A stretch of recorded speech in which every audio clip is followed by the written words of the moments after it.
ಗುರುಗಳೇ, ನಾವು ಸಾಮಾನ್ಯವಾಗಿ ಕೇಳ್ತೇನೆ, ನಾನಂತೂ ಬೆಳಗ್ಗೆ ಮೊಬೈಲ್ ಓಪನ್ ಮಾಡಿದ್ರೆ ಅಥವಾ ಬೇರೆ ಯಾರೋ ಮಾತಾಡುವಂಥ ಸಂದರ್ಭದಲ್ಲಿ ನೆಗೆಟಿವ್ ಎನರ್ಜಿ ಬಗ್ಗೆ ಕೇಳ್ತಾನೆ ಇರ್ತೀವಿ. ನಮ್ಮ ಮನೆಗೆ ನೆಗೆಟಿವ್ ಎನರ್ಜಿ ಅಥವಾ ಯಾವುದೋ ವ್ಯಕ್ತಿಗೆ ನೆಗೆಟಿವ್ ಎನರ್ಜಿ ಅಂತ. ನೆಗೆಟಿವ್ ಎನರ್ಜಿ ಅಂದರೆ ಏನು ಅಂತ ನಾನು ತುಂಬ ಕನ್ಫ್ಯೂಷನಲ್ಲೇ ಇದ್ದೀನಿ. ಏನಾಗ್ಬೋದು ಈ ನೆಗೆಟಿವ್ ಎನರ್ಜಿ ಎಫೆಕ್ಟ್ ಆದರೆ ಅಂತ. ನೆಗೆಟಿವ್ ಎನರ್ಜಿ ಅನ್ನೋದೇನು ಅಂತಂದರೆ, ಪ್ರತಿಯೊಬ್ಬ ಮನುಷ್ಯನಿಗೂ ಸಪ್ತ ಚಕ್ರಗಳಿರುತ್ತೆ. ಹಾಗೆ ಔರ ಅಂತ ಹೇಳ್ತೀವಿ. ಔರ ಅಂದರೆ ಸಿಂಪಲ್ ಆಗಿ ಎಲ್ರಿಗೂ ಅರ್ಥ ಆಗೋ ಥರ ಹೇಳ್ತೀನಿ.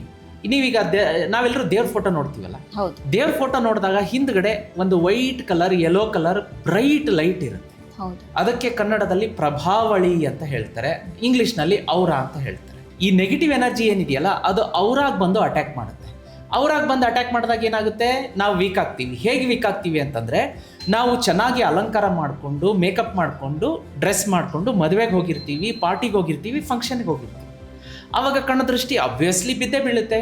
ಇವ್ರು ಚೆನ್ನಾಗಿ ಡ್ರೆಸ್ ಮಾಡ್ಕೊಂಡಿದ್ದಾರೆ, ನೋಡೋಕೆ ಚೆನ್ನಾಗಿದ್ದಾರೆ, ಚೆನ್ನಾಗಿ ಕಾಣ್ತಾ ಇದ್ದಾರೆ ಅಂತ.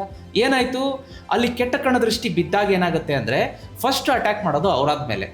ಔರಾಗೆ ಅದು ಡ್ಯಾಮೇಜ್ ಮಾಡ್ತು ಅಂದರೆ ಏನಾಗುತ್ತೆ, ಕೈಕಾಲು ಹರಿಯುತ್ತೆ, ಮೈಕೈ ನೋವು, ಸುಸ್ತು, ನಾನು ಮಲಗ್ತೀನಿ, ಈ ಥರ.